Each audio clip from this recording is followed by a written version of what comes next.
ఆడశిశు జననాల పట్ల వివక్షను అరికట్టే చర్యల్లో భాగంగా జిల్లాలో పిండ లింగ నిర్ధారణ పరీక్షల నిషేధ చట్టాన్ని పటిష్టంగా అమలు చేయాలని జిల్లా వైద్య ఆరోగ్య శాఖ అధికారి డాక్టర్ నరసింహానాయక్ అధికారులను ఆదేశించారు. కాకినాడ కలెక్టరేట్ లో పీసీపీఎన్డీటీ చట్టం అమలుపై ఏర్పాటైన జిల్లా స్థాయి సలహా కమిటీ సమావేశం జరిగింది. తొలుత గత సమావేశంలో చర్చించిన అంశాలపై తీసుకున్న చర్యలను చర్చించారు.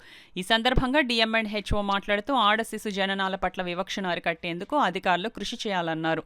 ఇందుకు సంబంధించి జిల్లాలో పీసీపీఎన్డీటీ చట్టాన్ని పటిష్టంగా అమలు చేయాలని ఆయన అధికారులను ఆదేశించారు. కాకినాడ జిల్లాలో మొత్తం 17 ప్రభుత్వ 141 ప్రైవేట్ స్కానింగ్ సెంటర్లు ఉన్నాయన్నారు. అన్ని స్కానింగ్ సెంటర్లలో తనిఖీలు ముమ్మరంగా చేపట్టాలన్నారు.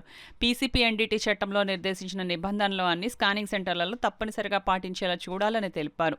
ఈ సమావేశంలో DCHS doctor S Swapna, DIO doctor KV Subbaraju, SP DSP KVV Satyanarayana, స్వచ్ఛంద ప్రతినిధులు తదితరులు పాల్గొన్నారు.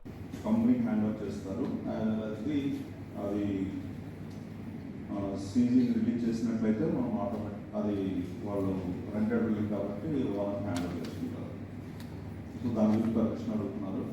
సో అది స్కాన్ సెంటర్ ఆల్రెడీ క్లోజ్ చేశాం కాబట్టి అది కూడా మాకు పర్మిషన్ లేదు. ఇంకేమైనా ఇష్యూస్ ఉంటే రైట్ చేయొచ్చండి. ఇంకా డెకా ఆపరేషన్స్ కొంత చేయడం జరిగింది.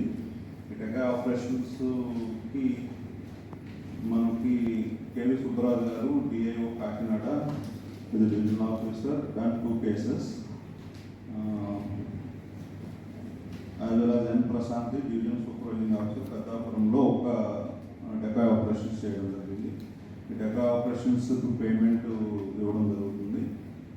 సో అది 4,500 రిలీజ్ చేయడానికి పర్మిషన్ ఒకటి ఎజెండాలో ఉంది.